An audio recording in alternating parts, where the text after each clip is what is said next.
선비가 주점에 와서 거하게 취한 날, 똥녀가 옆에 와서 막걸리 사발을 내려놓더니 이거 마시면 우리 사귀는 거다. 안 마시면? 나한테 죽는 거지. 전기수야담을 찾아주셔서 감사합니다. 구독과 좋아요는 사랑입니다. 이야기 한 판 시작해보겠습니다. 때는 바야흐로 조선 후기 영조 임금의 치세가 무르익어 가던 어느 해 늦가을이었습니다.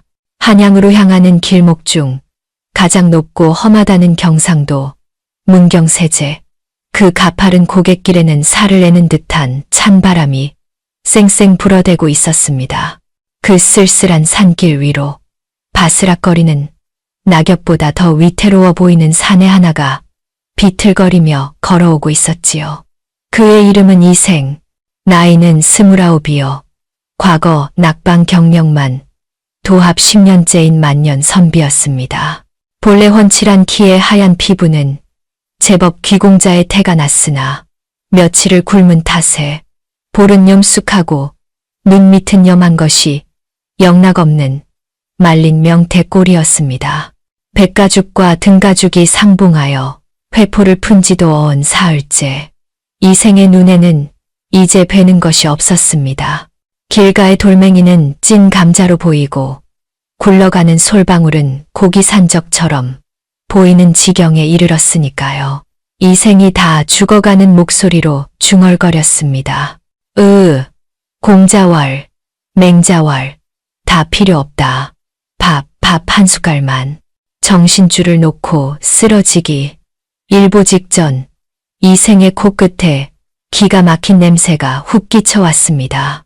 그것은 구수한 된장 냄새와 돼지비계가 자글자글 끓는 기름진 육향이었습니다. 이생은 홀린 듯 냄새를 따라 고개를 돌렸습니다. 그곳에는 호랑이도 쉬어가는 집이라 적힌 낡은 깃발이 펄럭이는 주막 하나가 떡하니 버티고 있었습니다. 이생의 이성은 돈이 없으니 지나쳐야 한다고 경고했으나 본능은 이미 다리가 풀려 주막 평상으로 기어 올라가고 있었지요. 이생이 쉰 목소리로 다급하게 외쳤습니다. 주모, 여기 국밥 한 그릇 주시오. 아니, 있는 거 다 내오시오. 그러자 부엌 쪽에서 우렁찬 대답이 돌아왔습니다. 알았소. 잠자코 기다리쇼. 잠시 후 김이 모락모락 나는 장터 국밥과 윤기가 좌르르 흐르는 돼지 수육, 그리고 기름 냄새 진동하는 해물파전이 한 상 가득 차려졌습니다. 이생은 체면이고 뭐고 다 집어던지고 숟가락을 들었습니다. 뚝배기 안에서는 뽀얀 국물이 용암처럼 끓어오르고 있었고 숭덩숭덩 썰어 넣은 고깃덩어리가 듬뿍 들어 있었습니다. 이생은 굶주린 짐승처럼 국밥을 퍼넣기 시작했습니다. 밥알 하나하나에 배어든 국물 맛은 천하일미였고 새우젓의 콕 찍은 수육은 씹을 새도 없이 혀 위에서 녹아내렸습니다.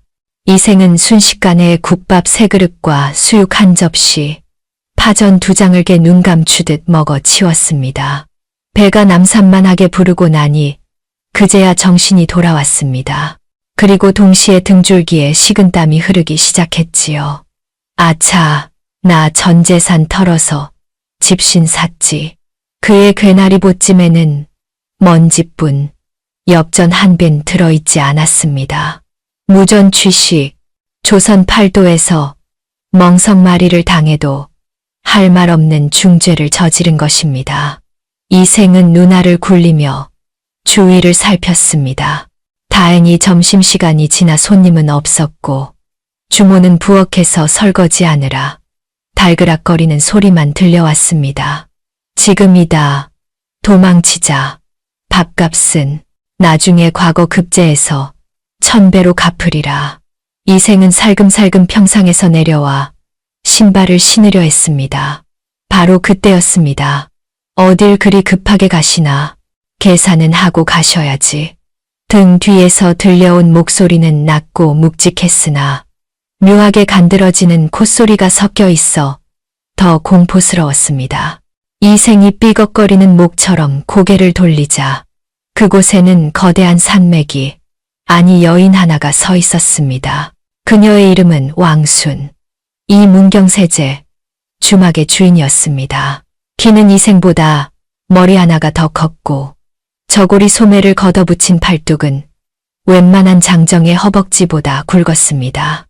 그녀가 한 걸음 다가오자 이생 위로 거대한 그림자가 드리워졌지요.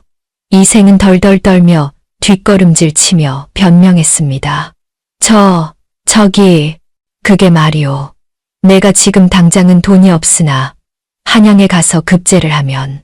이생의 말을 끊으며 왕순이 내 그릇 하나를 손에 쥐었습니다. 그러자 오지끈 하는 소리와 함께 단단한 그 그릇이 엿가락처럼 구겨져 찌그러졌습니다. 이생의 얼굴이 그 그릇처럼 하얗게 질렸습니다.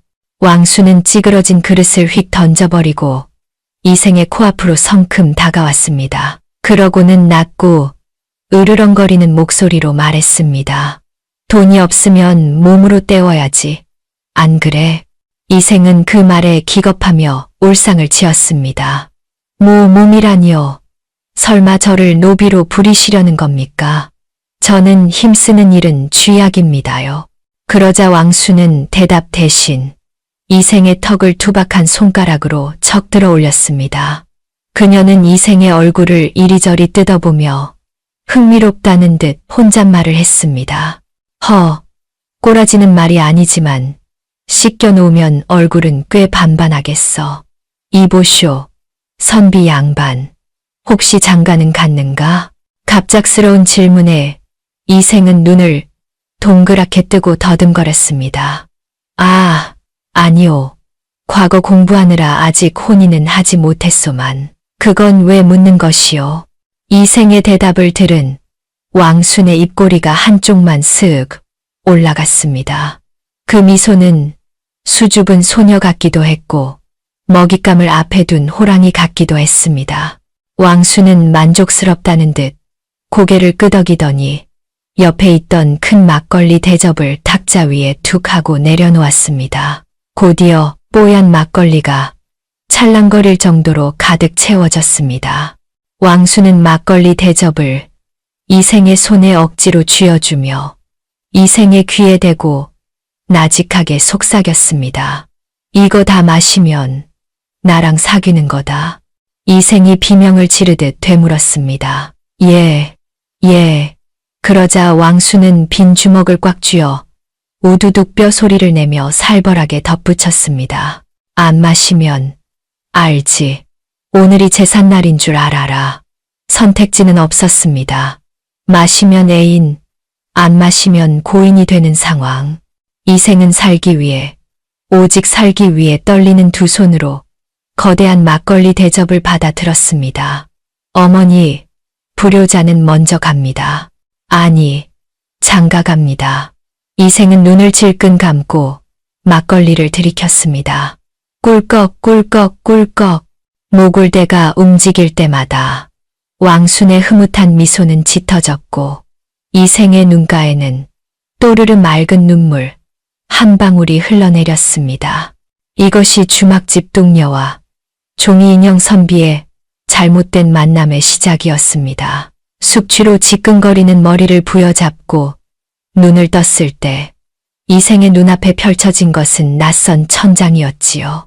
어젯밤 살기 위해 들이켰던 막걸리의 기운이 아직도 뱃속에서 요동을 치고 있었으나 이생은 비틀거리며 자리에서 일어나려 했습니다. 허나 몸이 천근만근 무거워 도로 주저앉고 말았는데 자신의 몸을 내려다본 이생은 그만 소스라치게 놀라고 말았습니다.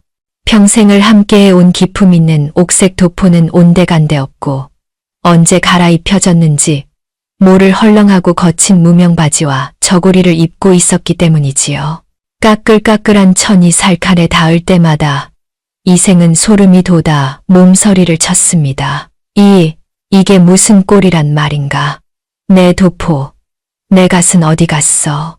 이생이 당황하여 옷자락을 만지작거리고 있을 때 방문이 벌컥 열리며 거대한 그림자가 들어왔습니다. 바로 왕순이었지요. 그녀는 수줍게 딴댕기 머리를 한쪽 어깨로 내리고 손에는 김이 모락모락 나는 꿀물 대접을 들고 서 있었습니다.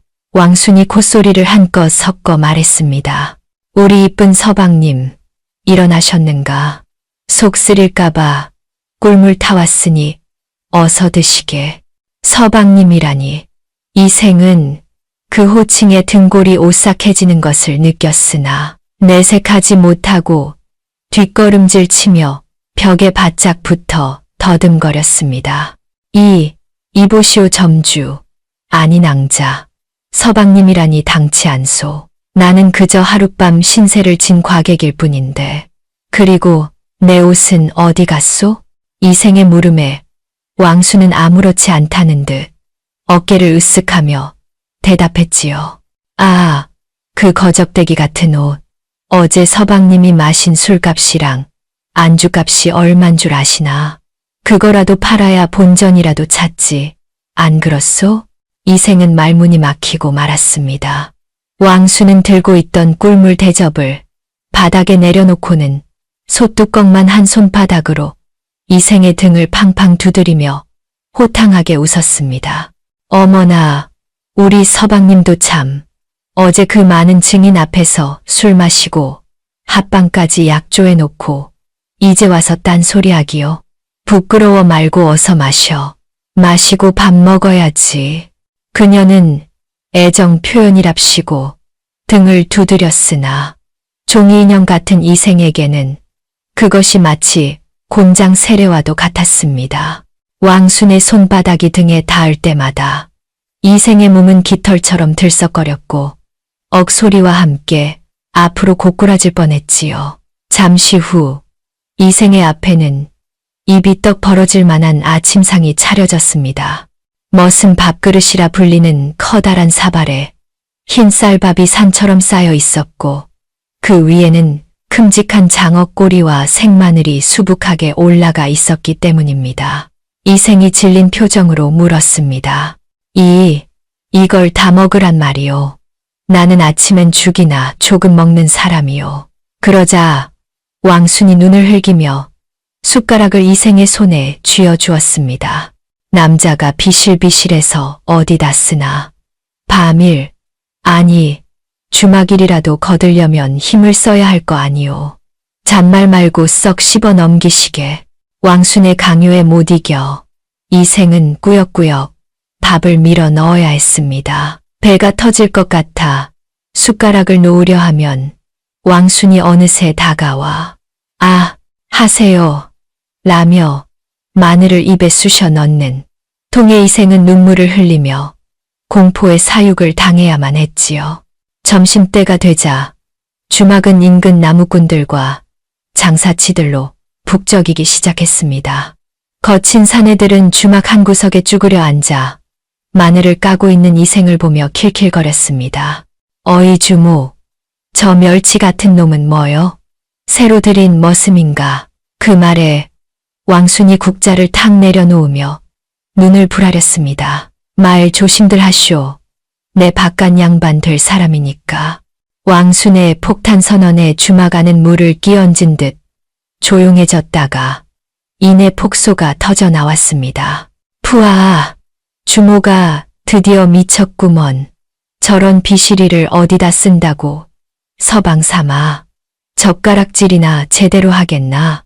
손님들의 조롱에 이생의 얼굴이 홍당무처럼 붉어졌으나 대꾸할 힘도 없어 고개만 푹 숙이고 있었습니다. 그때였습니다. 왕순이 성큼성큼 걸어가 가장 크게 웃던 사내의 멱살을 한 손으로 번쩍 들어 올렸습니다. 사내의 발이 허공에서 버둥거렸지요. 왕순이 낮게 으르렁거렸습니다.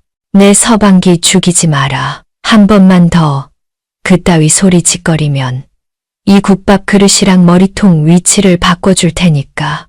사내는 얼굴이 파랗게 질려 살려달라고 빌었고 왕수는 그를 짐짝처럼 밖으로 휙 던져버렸습니다. 그 광경을 목격한 이생은 감동하기는커녕 공포에 질려 오줌을 지릴 뻔했으니 그녀의 사랑이 깊어질수록 자신의 생명이 단축되고 있음을 직감했기 때문입니다. 한낮의 땡볕 아래 평상에 앉아 잠시 숨을 돌리고 있을 때였습니다. 이생의 뺨 위로 모기 한 마리가 날아와 앉았는데 그것을 본 왕순이 사랑 가득한 눈빛으로 소리쳤습니다. 어머, 감히 우리 서방님 옥체의 모기가. 왕순은 전광석화와 같은 속도로 손바닥을 휘둘렀고 짝 소리가 주막을 울리며 모기는 흔적도 없이 사라졌습니다. 하지만 모기와 함께 이생의 정신줄도 저 멀리 날아가 버리고 말았으니 이생은 그대로 평상 아래로 굴러떨어져 한참 동안 별을 보며 누워 있어야 했지요.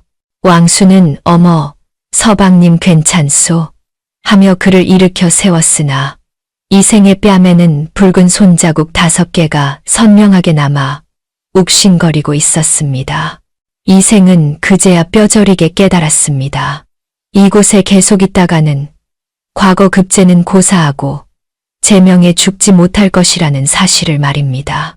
그는 밤이 오기만을 손꼽아 기다렸는데 왕순이 깊은 잠에 빠지면 몰래 짐을 챙겨 야반도주를 할 계획이었던 것입니다. 어둠이 짙게 깔리고 두 사람은 한 방에 나란히 눕게 되었습니다. 이생은 숨소리조차 죽인 채 천장만 바라보고 있었지요. 다행히 왕순은 머리만 닿으면 자는 체질인지 눕자마자 우렁찬 코골이와 함께 꿈나라로 떠났습니다. 드르렁, 푸, 드르렁, 푸. 왕순의 코골이 소리가 규칙적으로 들려오자 이생은 조심스레 몸을 일으켰습니다. 방문 쪽을 향해 살금살금 기어가려는 찰나였으나 갑자기 묵직한 무언가가 이생의 허리 위로 툭 하고 떨어지는 것이 아니겠습니까? 끙. 그것은 뒤척이던 왕순의 다리였습니다. 그녀의 튼실한 허벅지가 이생의 몸통을 가로질러 누르자 이생은 마치 거대한 통나무에 깔린 개구리 꼴이 되고 말았습니다. 이생은 젖먹던 힘까지 짜내어 그 다리를 치워보려 했으나 왕순의 다리는 바위처럼 꿈쩍도 하지 않았지요. 오히려 왕순은 잠결에 이생을 죽부인처럼 꼭 끌어안으며 중얼거렸습니다. 우리 서방님, 어디 가지 마. 이생의 얼굴이 왕순의 겨드랑이에 파묻히며 숨이 막혀왔고 갈비뼈가 으스러질 것 같은 압박감이 밀려왔습니다. 이것은 흡사, 가위 눌림보다 더 무시무시한 실체 있는 공포였지요. 이생은 허공을 향해 팔을 뻗으며 소리 없는 비명을 질렀습니다. 살려주시오. 제발 숨 좀 쉽시다. 창호지 문 밖으로 희미한 달빛만이 이 비극적인 신혼부부를 비추고 있었는데 도망은커녕 화장실조차 갈 수 없게 된 이생은 왕순의 구속 속에서 눈물 젖은 밤을 지새워야만 했습니다. 문경세제의 밤바람 소리가 마치 이생의 신세 타령처럼 구슬프게 들려오는 밤이었습니다. 악몽과도 같았던, 아니 실제로 숨이 턱턱 막혀왔던 첫날 밤이 지나고 어느덧 주막에도 아침이 밝아왔습니다. 왕순은 꿀잠을 자서 피부가 뽀얗게 피어올랐으나 이생은 밤새 한숨도 못 잔 탓에 눈밑이 째하여 마치 병든 닭과 같은 몰골을 하고 있었지요. 왕순은 그런 이생의 속도 모르고 아침부터 우렁찬 목소리로 콧노래를 흥얼거렸습니다. 우리 서방님, 어젯밤에 내가 너무 꼭 안아줘서 더우셨나 봐. 땀을 아주 뻘뻘 흘리셨네. 이생은 대꾸할 기운조차 없어 그저 마른 세수만 하고 있었는데 그때 주막 입구가 왁자지껄해지더니 불청객이 들이닥쳤습니다. 이복의 주모, 관아에서 나왔네. 세금 장부 조사가 있으니 당장 나오시게. 그 목소리의 주인은 관아의 하급 관리인 아전이었는데 평소에도 깐깐하고 뒷돈을 밝히기로 악명이 높은 자였습니다. 그는 거만하게 뒷짐을 지고 들어와 평상에 털썩 앉더니 낡은 장부 하나를 왕순의 눈앞에 휙 던졌습니다. 아전이 꼬투리를 잡기 시작했습니다. 지난달 주막 매출을 보니 수상한 점이 한두 군데가 아니야. 여기 탁주 판매량이랑 안주 나간 숫자가 맞질 않네. 이거 세금 떼먹으려고 장부 조작한 거 아닌가? 왕순이 억울하다는 듯 팔을 걷어붙이며 항변했습니다. 무슨 섭섭한 말씀을. 나는 셈은 못해도 거짓말은 안 하오. 들어온 술독이랑 나간 술독 개수가 딱 맞는데 무슨 소리여. 그러나 아전은 콧방귀를 뀌며 산가지를 요란하게 튕겼습니다. 이 여편네가 어디서 큰 소리야. 내가 계산해보니 밀린 세금이 단량은 좋게 넘겠구먼. 지금 당장 내놓지 않으면 주막 문을 닫게 할 테니 그리 알게. 단량이라니 그것은 주막에 한 달치 수익을 몽땅 털어야 나오는 큰 돈이었습니다. 명백한 횡포였지요.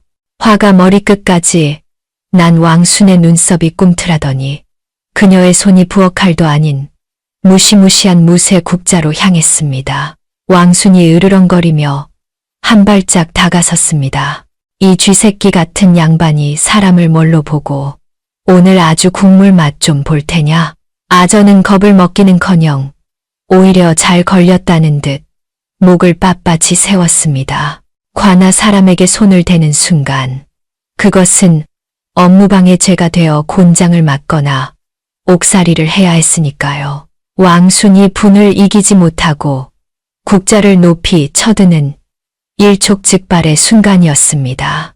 잠깐 멈추시오. 어디선가 가늘지만 또렷한 목소리가 들려왔습니다. 왕순과 아전이 동시에 고개를 돌리니 구석에서 마늘을 까고 있던 이생이 비틀거리며 일어나는 것이 아니겠습니까? 이생은 왕순의 앞을 가로막으며 떨리는 손으로 아전이 던진 장부를 집어들었습니다. 아전이 비웃으며 말했습니다. 너는 뭐냐? 주막에 새로 들인 비실비실한 머슴 놈인가? 이생은 대답 대신 장부를 빠르게 훑어내려가기 시작했습니다.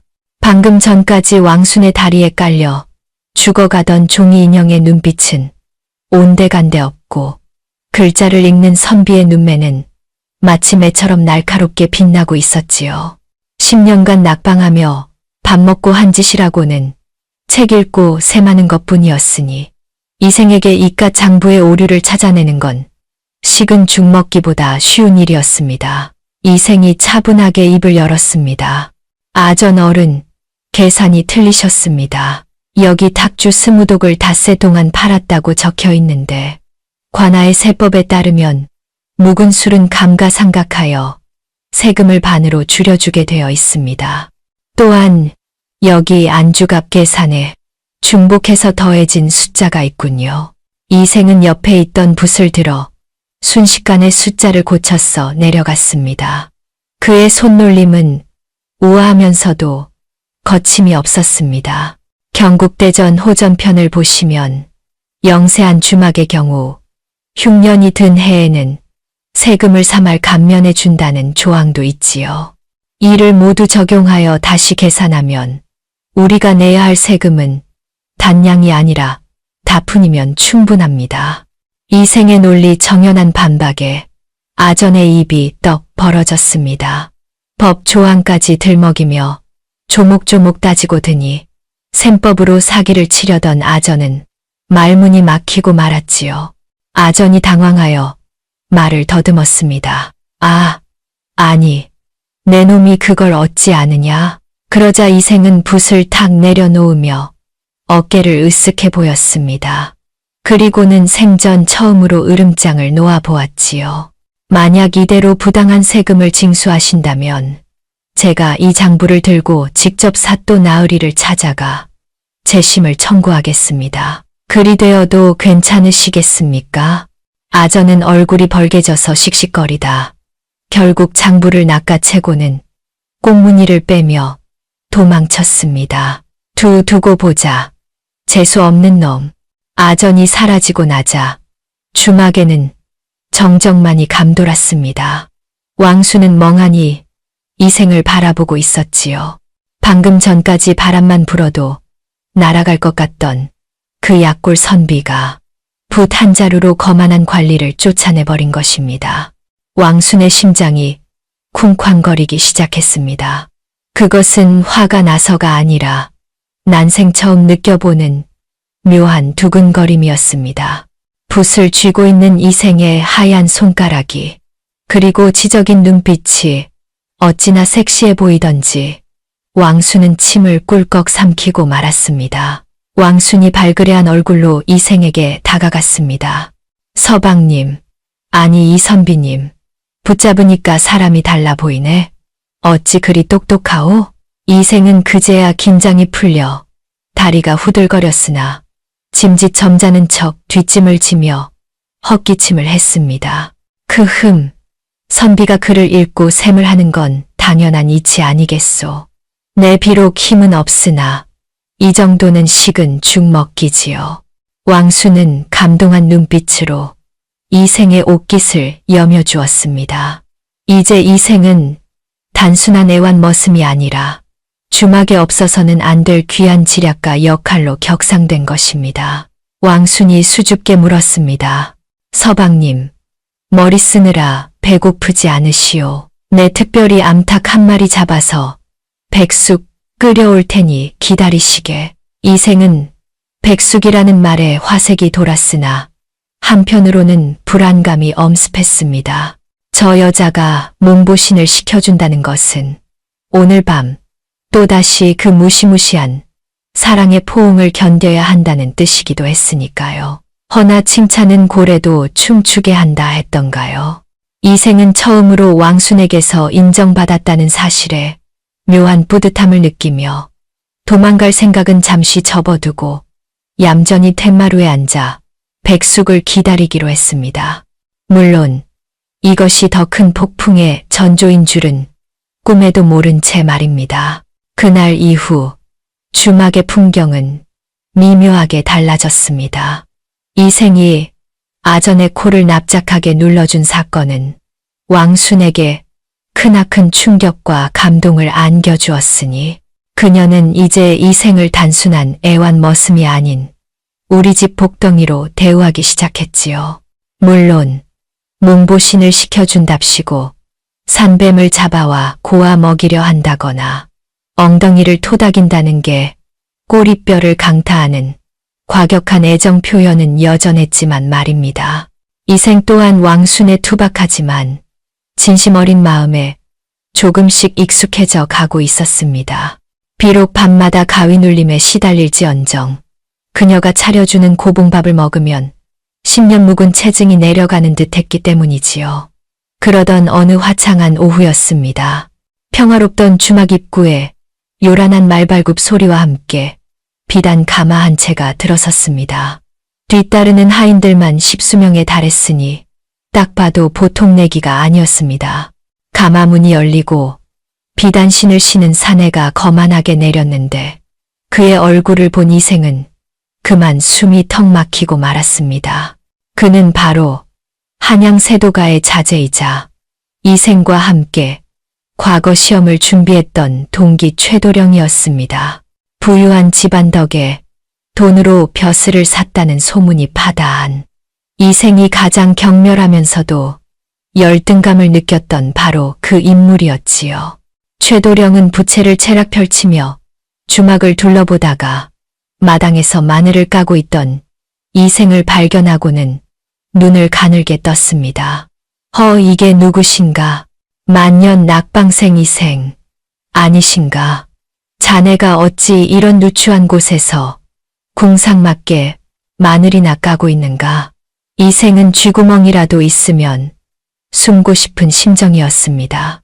옛 동기 앞에서 꼬질꼬질한 무명옷을 입고 마늘 냄새를 풍기고 있으니 선비로서의 자존심이 와르르 무너져 내리는 듯 했습니다. 이생이 고개를 푹 숙이자 최도령은 킬킬대며 하인들에게 큰 소리로 떠들었습니다. 보아라, 글 공부한답시고 폰만 잡더니 결국 주막집 기둥서방 노릇이나 하고 있구나. 선비의 기계는 국밥에 말아 드셨는가? 그 모욕적인 언사에 이생의 주먹이 부들부들 떨렸습니다. 그때 부엌에서 왕순이 뛰쳐나왔습니다. 그녀는 낯선 사내들이 이생을 둘러싸고 비웃는 광경을 목격하고는 성난 암사자처럼 눈을 부라렸습니다. 남의 영업장에서 웬 행패요. 밥 먹으러 왔으면 곱게 먹고 갈 것이지. 왜 남의 귀한 서방님을 놀리고 지랄이요.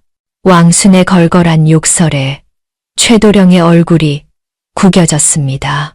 그는 더러운 것을 보았다는 듯 코를 막으며 하인에게 손짓했습니다.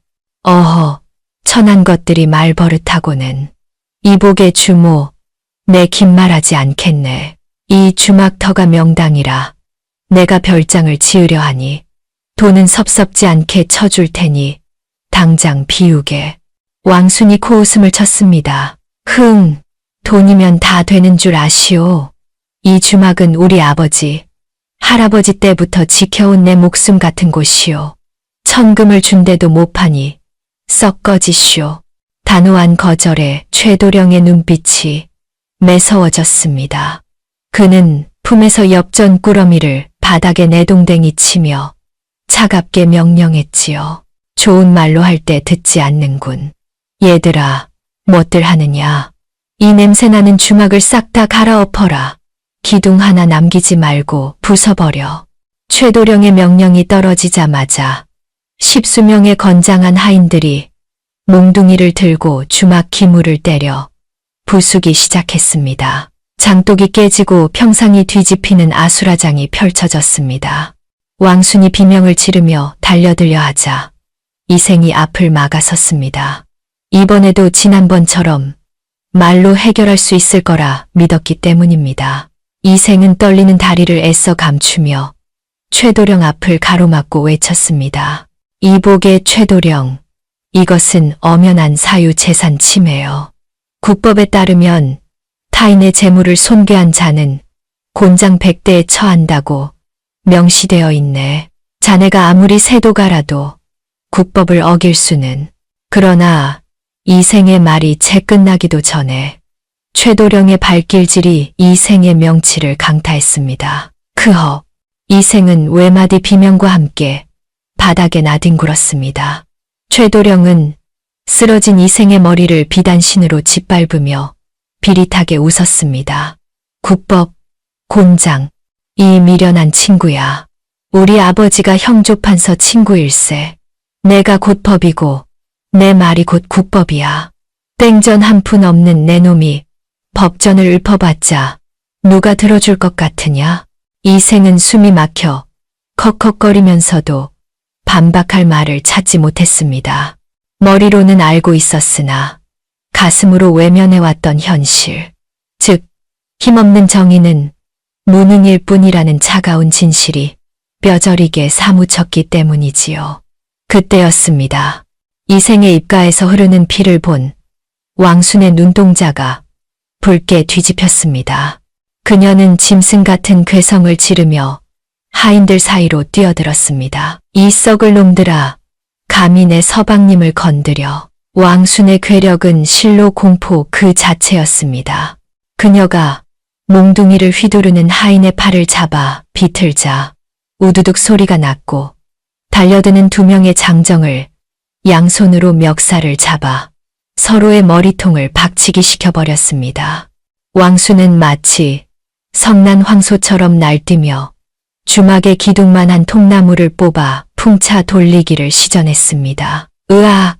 살려주시오. 사람이 아니라 곰이다. 도망쳐. 최도령의 하인들은 추풍낙엽처럼 날아가 처박혔고 순식간에 주막 마당은 신음하는 사내들로 가득 찼습니다. 천하무적, 물리적 힘으로는 당해낼 자가 없어 보였습니다. 하지만 사태를 지켜보던 최도령은 놀라기는커녕 오히려 회심의 미소를 지으며 뒷걸음질 쳤습니다. 허허, 이것 보라지. 감히 양반집 하인들을 폭행하고 살인 미수까지 저질러 내년이 아주 제명을 재촉하는구나. 최도령은 쓰러진 하인들을 내버려 둔 채 가마에 오르며 왕순과 이생을 향해 섬뜩한 경고를 남겼습니다. 내 당장 관하로 가서 포졸들을 끌고 오겠다. 폭도들을 진압한다는 명분이면 내년 하나 죽여 없애는 건 일도 아니지. 어디 그 힘으로 관군도 이기나 보자꾸나. 최도령이 떠나고 난 뒤 폐허가 된 주막에는 무거운 침묵만이 흘렀습니다. 왕수는 씩씩거리며 흩어진 머리카락을 쓸어 넘겼으나 그녀의 손은 미세하게 떨리고 있었습니다. 아무리 천하장사라 한들 나라의 군대와 싸울 수는 없다는 것을 그녀도 본능적으로 알고 있었기 때문이지요. 이생은 흑투성이가 된 채 멍하니 왕순의 뒷모습을 바라보았습니다. 언제나 태산처럼 커 보였던 그녀의 어깨가 오늘따라 유난히 작고 위태로워 보였습니다. 이생은 그 순간 뼈저린 무력감과 함께 거대한 깨달음을 얻었습니다. 내가 붓을 놓고 도망친다 한들 저 여인은 이곳을 지키다 억울하게 죽겠구나. 자신의 얄팍한 지식으로는 그리고 왕순의 무지막지한 힘으로는 저 거대하고 부조리한 권력을 이길 수 없었습니다. 사랑하는 사람을 아니 자신을 먹여 살려준 이 은인을 지키기 위해서는 자신에게도 힘이 필요했습니다. 그것은 바로 최도령 따위가 함부로 짓밟을 수 없는 진짜 벼슬아치의 힘이었지요. 그날 밤 이생은 잠을 이루지 못하고 뒤척였습니다. 옆에서 세상 모르고 코를 고는 왕순의 얼굴이 달빛에 비쳐 애처롭게 보였습니다. 이생은 조용히 일어나 자신의 낡은 보찜을 챙기기 시작했습니다. 그것은 도망치기 위함이 아니라 그녀를 지키기 위해 잠시 떠나야만 하는 생사를 도려내는 듯한 결심이었기 때문입니다. 새벽닭이 채 울기도 전 푸르스름한 어둠이 주막을 감싸고 있는 시각이었습니다. 이생은 밤새 한숨도 자지 못한 빼란 눈으로 조심스레 방문을 열고 나섰지요. 등에는 며칠 전 이곳에 처음 당도했을 때처럼 가벼운 괴나리 보찜 하나만이 달랑 매달려 있었습니다. 발소리를 죽여 마당을 가로지르려던 찰나 등 뒤에서 서늘하고도 익숙한 목소리가 들려왔습니다. 어딜 그리 급하게 가시오. 서방님. 이생의 심장이 덜컥 내려앉았습니다. 천천히 뒤를 돌아보니 왕순이 마루에 걸터 앉아 그를 뚫어지게 응시하고 있는 것이 아니겠습니까? 그녀는 이미 이생이 떠날 것을 짐작이라도 한 듯 평소와 달리 차분하고 가라앉은 눈빛을 하고 있었지요. 이생은 마른 침을 삼키며 주먹을 꽉 쥐었습니다. 여기서 마음이 약해지면 떠날 수 없었고 자신이 떠나지 않으면 최도령의 마수에서 그녀를 지킬 수 없다는 것을 뼈저리게 알고 있었기 때문입니다. 이생은 일부러 미간을 찌푸리며 차갑게 내뱉었습니다. 보면 모르오. 떠나는 길이요. 내 더 이상은 이런 구차한 곳에서 못 살겠어서 가는 길이란 말이요. 왕순의 눈동자가 잠시 흔들렸으나 그녀는 애써 담담한 목소리로 물었습니다. 구차하다니요. 어제까지만 해도 내 서방하겠다고 여기서 평생 같이 살자고 하지 않았소? 이생은 가슴이 찢어지는 듯 했으나 독한 마음을 먹고 더욱 모진 말을 쏟아냈습니다. 그건 술김의 한 소리였소. 생각해 보시오. 나는 10년을 글만 읽은 양반집 자제요. 잠시 배가 고파 신세를 졌으나 언제까지 천한 주막에서 마늘이나 까고 설거지나 하며 살 순 없는 노릇 아니겠소. 내 분수에 맞지 않는 옷을 입은 것 같아 하루하루가 숨이 막혔소.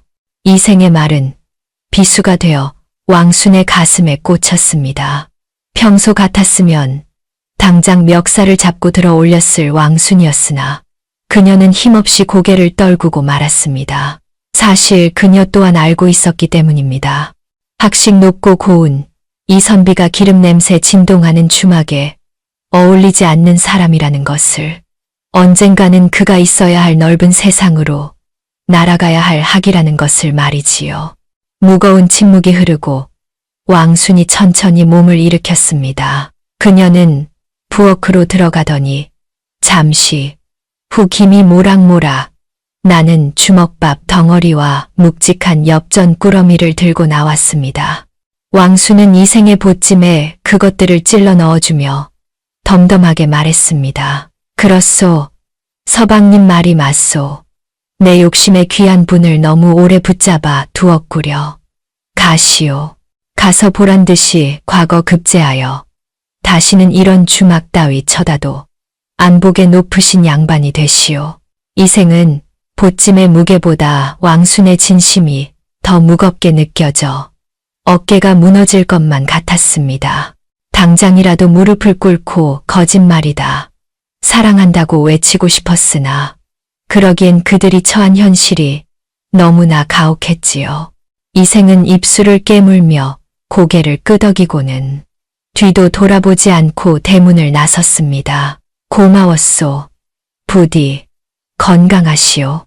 이생의 뒷모습이 어둠 속으로 완전히 사라질 때까지 왕수는 대문 앞에 망부석처럼 서 있었습니다. 그리고 이생의 발자국 소리가 더 이상 들리지 않게 되자 참아왔던 눈물이 댐이 무너지듯 터져 나왔습니다. 흐흐, 나쁜 놈.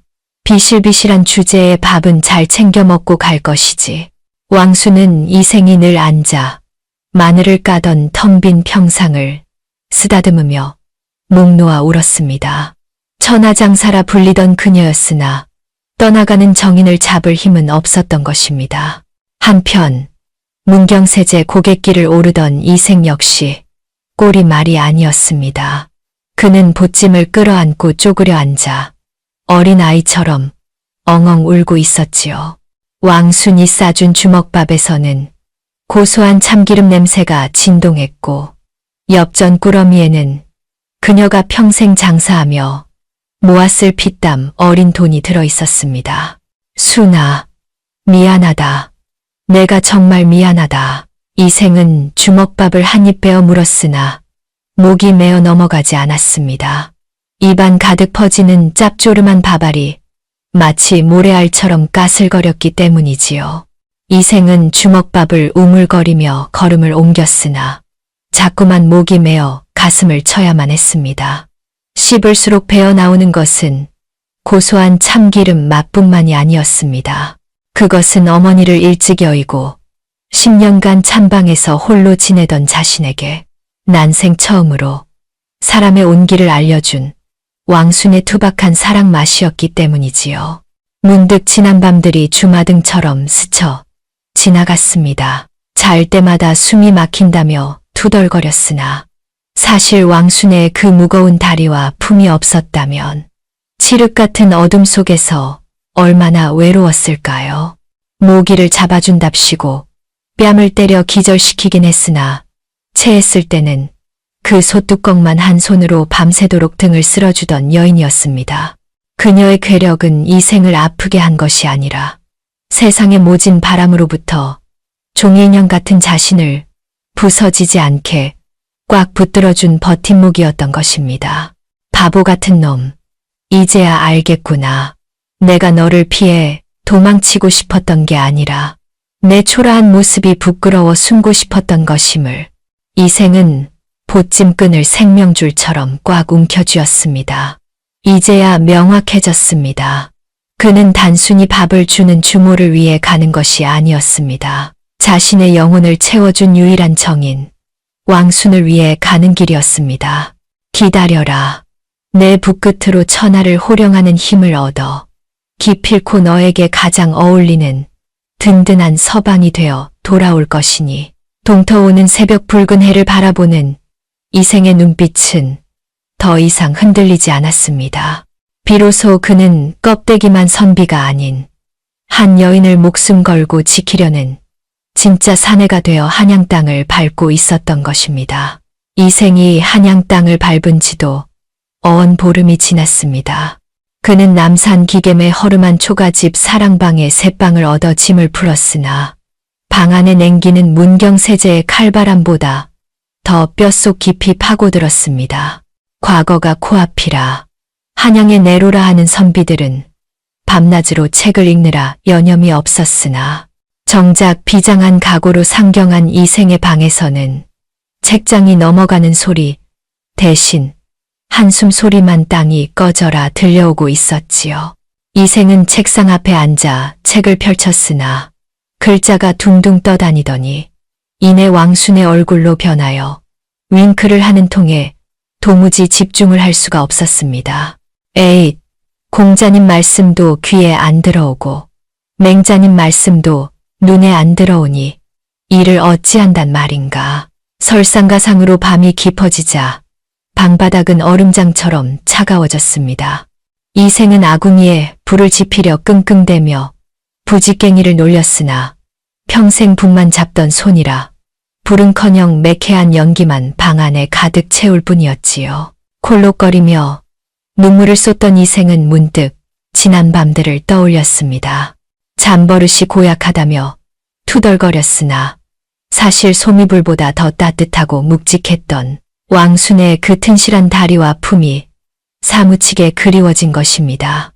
순아, 네가 옆에 있으면 이깟 추위쯤은 아무것도 아닐 터인데 네가 인간 화로였구나. 이생이 쭈그려 앉아 청승맞게 훌쩍이다가 배에서 꼬르륵 소리가 났습니다. 그는 줄인 배를 채우려 주막에서 사온 국밥을 한술 떴으나 입에 넣자마자 숟가락을 내려놓고 말았지요.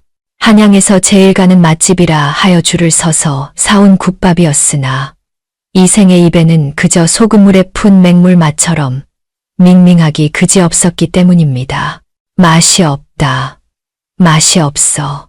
순이가 끓여주던 국밥은 국물 반 고기 반이었는데 이건 국물 반 파리 반이로구나. 그 투박한 손으로 고봉밥을 꾹꾹 눌러 담아주던 그 정성이 없으니 산의 진미를 가져다 준들 무슨 맛이 나겠느냐.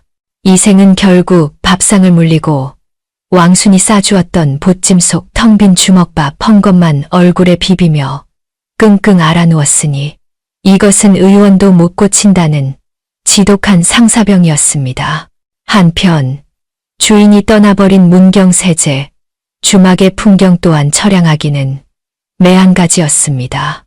활기차던 주막에는 파리만 날리고 있었는데 그것은 손님이 없어서가 아니라 왕순이 손님을 다 쫓아내고 있었기 때문이지요. 지나가던 보부상이 목을 축이려 주막에 들어와 평상에 짐을 풀며 소리쳤습니다. 주모, 여기 국밥 한 그릇 주쇼. 술도 한 병 내오고 평소 같았으면 어서 옵쇼. 하고 우렁차게 반겼을 왕순이었으나 그녀는 멍하니 평상에 앉아 마늘만 까고 있었습니다. 보부상이 재차 주문하자 왕순은 귀찮다는 듯 파리채를 휘두르며 톡 쏘아 붙였습니다. 장사 안 하오. 밥 먹고 싶으면 저 아래 주막으로 가시오. 그러자 보부상은 기가 막히다는 표정으로 투덜거렸습니다. 돈을 준대도 싫다니. 주모가 배가 불렀구먼. 장사를 이따위로 해서야 원.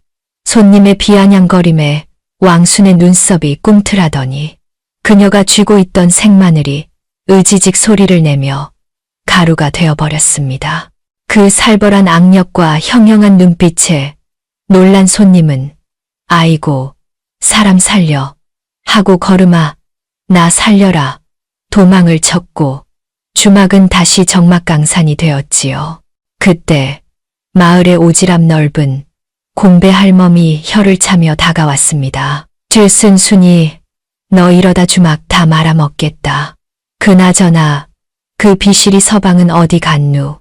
며칠 안 보인다 싶더니 힘들어서 야반도주라도 한 게야. 그 말에 왕순이 발끈하여 자리를 박차고 일어났습니다. 도망이라니요. 우리 서방님이 어떤 분인데 그런 소리를 하시오. 한양에 과거 급제하러 가셨소. 나중에 정승 판서가 되어 금이 환영하실 분이니 함부로 입 놀리지 마시오. 왕순은 씩씩거리며 소리쳤으나 돌아서는 그녀의 눈가에는 이슬이 맺혀 있었습니다. 그녀는 한숨을 푹 쉬며 품속에서 꼬질꼬질한 물건 하나를 꺼냈습니다. 그것은 이생이 떠나기 전 신었던 다해진 집신 한 짝이었습니다. 왕수는 그 냄새나는 집신을 마치 귀한 보물이라도 되는 양볼에 비비며 중얼거렸습니다. 비실이 서방, 밥은 먹고 다니는가? 한양 깍쟁이들이 괴롭히지는 않고 내가 옆에 있어야 그 멸치 같은 몸을 지켜줄 터인데. 왕수는 텅 빈 마당을 바라보았습니다. 마당 한 구석에는 이생이 서툰 솜씨로 장작을 패담한 도끼 자국이 여전히 남아 있었지요. 그 흔적을 볼 때마다 가슴 한 구석이 뻥 뚫린 듯 시려왔습니다. 밤마다 이불을 걷어차던 이생의 잠버릇도, 밥을 너무 많이 준다며 울상짓던 그 표정도 이제는 볼 수 없다는 사실이 억장이 무너지는 듯 했습니다. 그날 밤 한양과 문경세제의 동시에 둥근 달이 떠올랐습니다. 이생은 남산골 새방 창문을 열고 달을 바라보았고 왕수는 주막 평상에 누워 같은 달을 올려다보았지요. 이생이 달님에게 속삭였습니다. 달님, 우리 순이가 보고 싶습니다. 제발 이 시험이 빨리 끝나게 해주십시오. 왕순 또한 달님에게 빌었습니다. 달님, 우리 서방님, 과거 급제고 나발이고 다 필요 없으니 제발 살만 빠지지 말고 무사히 돌아오게 해주시오. 내 다시 오면 그때는 놔주나 봐라. 아주 다리를 분질러서라도 내 옆에 앉혀둘 테니.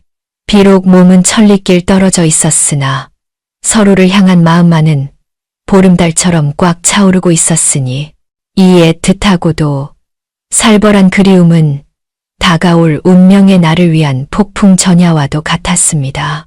드디어 대망의 과거 시험날이 밝았습니다. 전국에 내로라 하는 인재들이 구름처럼 몰려든 한양의 과거 시험장은 팽팽한 긴장감으로 가득 차 있었지요. 수천 명의 선비들이 도포 자락을 휘날리며 비장한 표정으로 앉아 있었으나 그 중에서도 유독 눈에 띄는 이는 단연 이생이었습니다. 며칠을 굶은 듯 빼탄 눈에 보찜 하나를 소중히 끌어안고 앉아있는 그의 모습은 흡사 전장에 나가는 장수와도 같았기 때문입니다. 잠시 후 북소리가 둥둥 울리며 시험의 시작을 알렸고 시험관이 커다란 목소리로 시제를 발표했습니다. 금일의 시제는 이것이다. 진정한 안분지족, 즉 편안한 마음으로 제 분수를 지키며 만족하는 삶이란 무엇인가에 대해 논하라. 시제가 발표되자마자 사방에서 먹을 가는 소리가 요란하게 들려왔습니다. 이생 또한 익숙한 손놀림으로 먹을 갈고 붓을 들었지요. 안분지족이라 함은 선비가 마땅히 지켜야 할 덕목이니 공자와 맹자의 가르침을 인용하여 청빈한 삶의 가치를 논하면 장원급제는 따놓은 당상이나 다름없었습니다.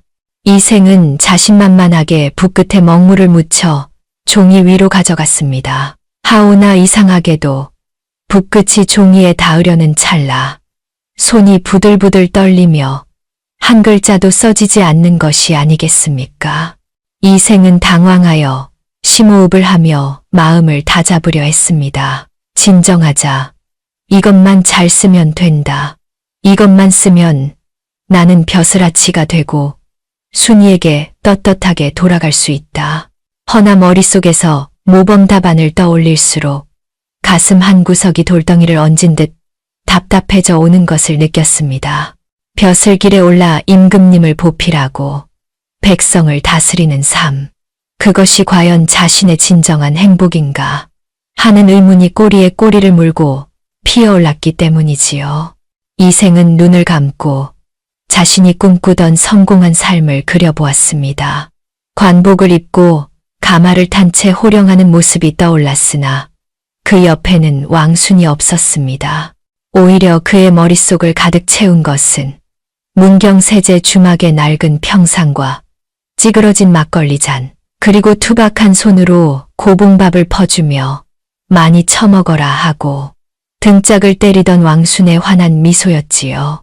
그 순간 이생의 머릿속에서 번개 같은 깨달음이 스쳐 지나갔습니다. 아, 그렇구나. 내가 찾던 안분지족은 고리타분한 옛 성현의 말씀 속에 있는 것이 아니었구나. 벼슬을 하여 비단 옷을 입은들 왕순이 잡아주는 모기가 없다면 밤잠을 설칠 것이요. 산의 진미를 먹은들 왕순의 손맛이 없다면 모래알을 씹는 것과 다를 바가 없다는 것을 그는 뼈저리게 깨달은 것입니다. 이 생에게 편안한 삶이란 궐 안에 있는 것이 아니라 바로 그 시끌벅적하고 촌스러운 주막 한가운데에 있었습니다. 이 생의 입가에 피식하고 실소가 터져 나왔습니다. 주위의 선비들이 미친 사람 보듯 쳐다보았으나 이생은 아랑곳하지 않고 다시 붓을 고쳐 잡았습니다. 그리고는 거침없이 정말이지 미친 사람처럼 붓을 휘갈기기 시작했습니다. 그가 써 내려가는 것은 점잖은 논설문이 아니었습니다. 내 분수를 지키는 삶이라 하였는가. 나의 분수는 저 높은 벼슬자리가 아니라 문경세제 주막집의 바깥 양반 노릇을 하는 것이다. 춥고 배고픈 과객에게 따뜻한 국밥 한 그릇을 대접하고 억척스러운 아내의 잔소리를 들으며 막걸리 한 잔 기울이는 것. 그것이 바로 천하제일의 안분지족이거늘. 이생은 붓이 부러질 정도로 힘주었어 내려갔습니다. 공자님 말씀도 좋고 맹자님 말씀도 훌륭하나 내 아내 왕순이가 차려주는 밥상 앞에서는 모두 부질없는 공연불일 뿐이다. 나는 붓을 꺾어 아궁이 불쏘시개로 삼고 책을 덮어 냄비 받침으로 쓰더라도 그 여인의 곁으로 돌아가리라. 마지막 한 글자까지 일필이지로써 내려간 이생은 붓을 탁 하고 내려놓았습니다. 먹물이 사방으로 튀어 그의 얼굴과 옷을 더럽혔으나 그의 표정은 10년 묵은 체증이 내려간 듯 그 어느 때보다 맑고 환하게 빛나고 있었지요. 이생은 자리에서 벌떡 일어났습니다. 시험이 시작된 지 불과 반씩경도 지나지 않은 시각이었습니다. 감독관이 깜짝 놀라 달려와 물었습니다. 이복의 선비, 벌써 다 쓴 것인가? 아직 시간이 많이 남았는데 어딜 가려는가? 그러자 이생은 보찜을 둘러매며 당당하게 대답했습니다. 답은 이미 다 적었으니 더 머무를 이유가 없소이다. 내 진짜 행복이 기다리고 있는 곳으로 가야 해서 이만 실례하겠소. 이생은 벙찐 감독관과 수천 명의 선비들을 뒤로하고 보란듯이 시험장 문을 박차고 나갔습니다. 10년 동안 그토록 간절히 원했던 과거 급제의 꿈을 제 발로 차버린 것이었으나 그의 발걸음은 깃털처럼 가벼웠습니다. 이제 그에게는 벼슬보다 더 귀하고 나라실보다 더 시급한 임무가 있었기 때문입니다. 기다려라 순아. 네 서방님이 간다. 가서 평생 네 밥이나 축내며 살 테니 각오하거라. 이생은 한양의 성문을 벗어나자마자 문경세제를 향해 달리기 시작했습니다. 비록 가진 것은 튼튼한 두 다리와 왕순을 향한 뜨거운 심장뿐이었으나 종이 인형 선비는 난생 처음으로 세상 그 누구보다 강인한 사내가 되어 바람을 가르고 있었습니다. 이제 곧 들이닥칠 주막의 위기와 운명적인 재회를 향해 그는 멈추지 않고 달리고 또 달렸습니다. 이생이 한양에서 문경세제까지 어떻게 달려왔는지, 그것은 인간의 걸음이 아니라 사랑에 미친 자의 질주였습니다. 집시는 진작에 닳아 없어지고 발바닥은 피투성이가 되었으나 이생은 멈추지 않았지요. 멀리서 주막의 깃발이 보이자 그의 심장은 터질 듯이 요동치기 시작했습니다. 허나 주막의 상황은 그야말로 바람 앞의 등불과도 같았습니다. 최도령이 이생이 없는 틈을 타 관아의 부패한 포졸들과 장터의 왈패들을 떼거지로 몰고 와 주막을 에워싸고 있었기 때문입니다. 주막 마당에는 이미 깨진 독들이 널브러져 있었고 왕수는 홀로 굵직한 몽둥이를 들고 그들과 대치하고 있었으나 수적 열세에 밀려 금방이라도 무너질 듯 위태로워 보였습니다. 최도령이 거만하게 부채질을 하며 소리쳤습니다. 무얼 꾸물거리는 게냐. 당장 저 억센 여편네를 끌어내고 건물을 헐어버려라. 내 오늘 이곳을 평지로 만들어 별장에 주춧돌을 놓을 것이다. 왈패들이 몽둥이를 치켜들고 왕순에게 달려들려는 절체절명의 순간이었습니다. 멈추시오. 그 누구도 이 주막에 손끝 하나 대지 마라. 산천을 울리는 우렁찬 호통 소리가 들려왔습니다. 모두의 시선이 고갯마루로 향하자 그곳에는 흑투성이가 된 이생이 헐떡이며 서 있었지요. 그의 몰골은 거짓골이었으나 눈빛만은 암행어사보다 더 서슬퍼렇게 빛나고 있었습니다. 최도령이 잠시 멈칫하더니 이생을 알아보고는 비릿한 웃음을 흘렸습니다. 이게 누구신가? 과거 보러 갔다던 종이 인형이 벌써 돌아왔는가? 꼴을 보니 낙방하고 도망쳐온 모양이구먼. 이생은 대꾸하지 않고 성큼성큼 걸어 들어와 왕순의 앞을 가로막아 섰습니다. 왕순이 깜짝 놀라 이생의 옷자락을 잡으며 물었습니다. 서방님, 아니 여길 왜? 과거는 어쩌고 오셨소? 이생은 왕순의 손을 꼭 잡아주며 안심시키고는 품속에서 꼬깃꼬깃해진 책 한 권을 꺼내 들었습니다. 그리고는 포졸들을 향해 엄숙하게 외쳤습니다. 이보시오, 포졸 나으리들. 당신들은 지금 중대한 국법을 어기고 있음을 아시오?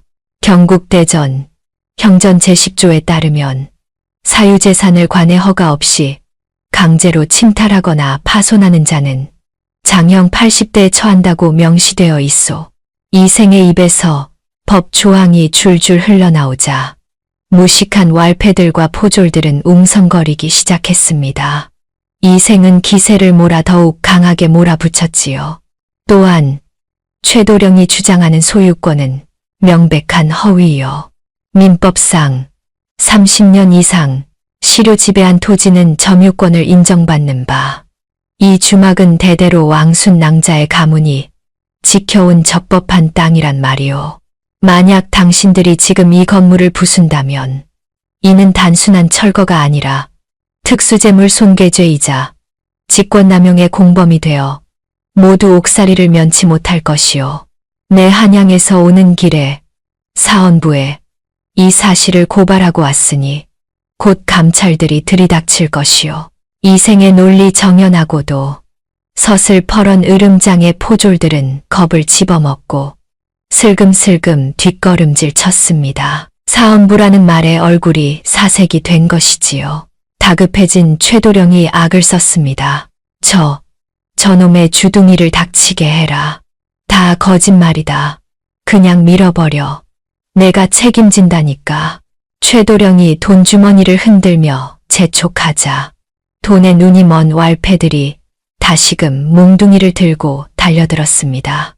법보다 주먹이 앞서는 급박한 상황. 이생은 더 이상 물러서지 않고 뒤에 있는 왕순을 향해 비장하게 외쳤습니다. 부인, 법으로 안 통하면 남은 건 하나뿐이오. 부인이 먹여준 밥심이 얼마나 무서운지 저놈들에게 보여주시오. 만약 저들을 쫓아낸다면 이생은 잠시 뜸을 들이더니 비장한 표정으로 약조했습니다. 오늘 밤 부인이 원하시는 대로 내 팔백에 진하게 해드리리다. 갈비뼈가 으스러지도록 안아도 좋소. 그 말을 듣는 순간 왕순의 눈에서 번쩍하고 광채가 뿜어져 나왔습니다. 어머, 정말이오. 서방님, 약조 지키셔야 하오. 왕순은 봉인되었던 힘을 해방했습니다. 그녀가 굵은 통나무 기둥을 뿌리째 뽑아들자 달려들던 왈패들은 공포에 질려 얼어붙고 말았지요.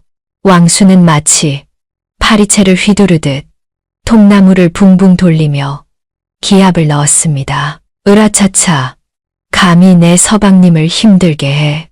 왕순의 몽둥이 찜질 한 방에 왈패 서너 명이 하늘로 솟구쳤습니다. 그들은 허공에서 팔다리를 허우적거리며 비명을 질렀지요. 으악, 사람 살려. 이건 사람이 아니야. 곰이다. 하늘을 나는 왈패들의 비명소리가 문경세제 계곡에 메아리 쳤습니다.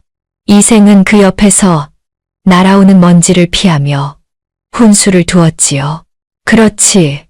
왼쪽 놈은 하체가 부실하니 다리를 걸고 오른쪽 놈은 꿀밤을 먹이시오. 옳거니 나이스 샷. 브레인 이생과 헐크 왕순. 조선 최고의 콤비가 탄생하는 순간이었습니다.